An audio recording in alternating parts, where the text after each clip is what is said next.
Welcome back to News Geelong as we turn to the world of local sport.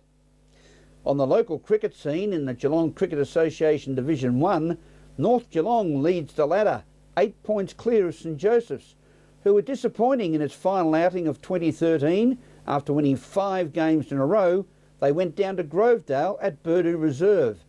News Geelong spoke with promising St Joseph's spinner Jack O'Donoghue during the match. The final round of GCA Division 1 cricket before the Christmas New Year break sees Grovedale and St Joseph's doing battle at the Stuart Boyd Oval, where St Joseph's seemingly in control. Jack O'Donoghue joins us, an up-and-coming young spinner from St Joseph's. A good bowling performance by St Joseph's, dismissing Grovedale for 131.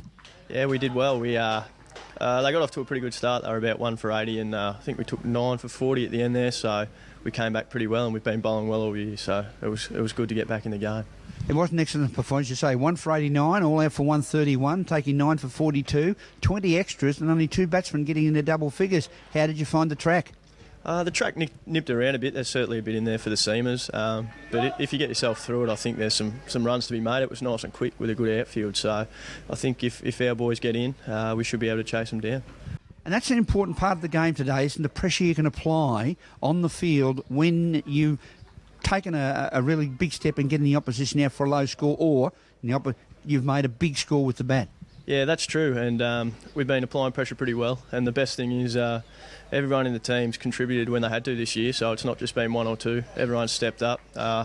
Alex Bowles took a few last week to get us towards the outright, and Ravi and Causer have all been chipping in with runs, and then our big names have been going really well as well, so it's good to get a nice team performance, and that's what we're looking for.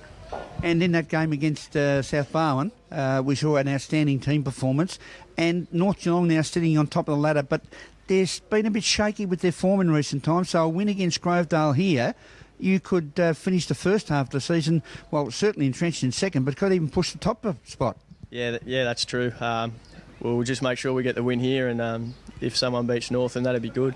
But they're looking pretty good. They've got a couple of good players, so it should be interesting when we come up against them, and hopefully the good form keeps rolling on and we can take the number 1 spot, because that's where you want to be heading into finals.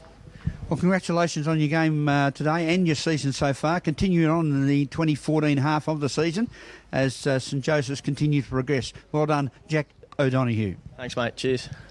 Turning our attention to thoroughbred racing, it was another day of equine excitement on the Geelong Racing Club calendar. As the man who knows which end of the horse goes past the post first, John Dunn reports. The Summer Racing Carnival continued here at Geelong last Thursday afternoon, and in the opening event, the locally trained filly Sublime Amazon ran up to her good second on debut at Pakenham the previous week.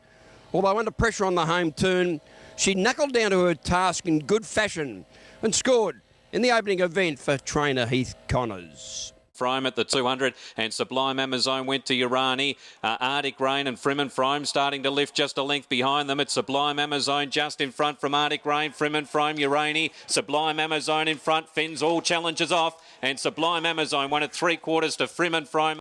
Nikita Berryman and Terry O'Sullivan combined with Avinia in the B&B Aluminium Products maiden plate. Although an oozing favourite in the betting ring, Avinia still proved too good in the straight, strode to the front and won by a big margin. Avinia goes to Smooth Moving Mama with 200 to go. Clear of Game Thief and Fairy House. Avinia took over, and today is his day. Avinia with the blinkers on, up in trip, and he's going to get home. A much-deserved maiden win. Avinia by 4 lengths. Young gun apprentice Chad Schofield and the 6-year-old mare Vixen Hustler combined to give young trainer Clint Marshall the biggest win of his career when the pair took out the $50,000 George Hanlon handicap. Originally third emergency when the field came out, Vixen Hustler got a run with a few scratchings, and she produced a barnstorming finish to get the money. And Vixen Hustler starting to charge from the back. Bell Rhythm just had it. Mag Glisser, Vixen Hustler right down the outside. St. Orsina getting through on the fence. Vixen Hustler out wide though, hit the front and put up a margin, and Vixen Hustler won at 3/4 to Mag Glisser. Champion jockey Damien Oliver made the dash from Perth. He caught the Red Eye Special after winning the Perth Cup the previous day to come and ride at Geelong. And Ollie made the rush trip worthwhile when he partnered Tejon, who took out the final event. And then Caves at the 200. T-John, Ollie's off and gone on him. He raced about 3 in front. Hell of a storm, Caves. Cadell Triumph won't be winning today, but T-John will. T-John opened up over the final stages and has a big margin to spare on the line. T-John, 3.5 lengths. And that's the wrap-up of racing here last Thursday afternoon. We raced again today. We'll bring you all the highlights in Friday night's show. Back to you in the studio. Thank you, John. Well done again. Now, let's take a look at the unpredictable Geelong and Surf Coast weather.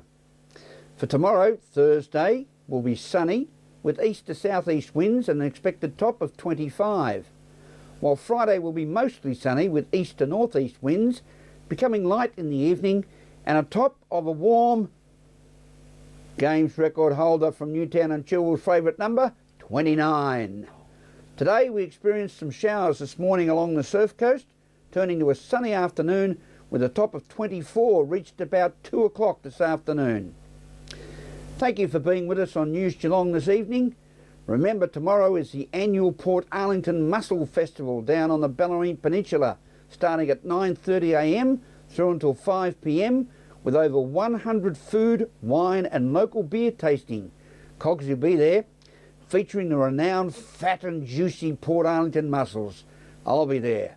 A great family day with plenty of children's activities. The Enterprise sailing ship, classic cars and sand sculptures. So go on down and get stuck into the mussels. Enjoy the rest of your evening, stay safe, and to Ron and Margaret McVilly, take your time and smell the flowers. No more singing until next Christmas. Maybe. We'll be with you again on Friday night at 6:30. Until then, have a very good night.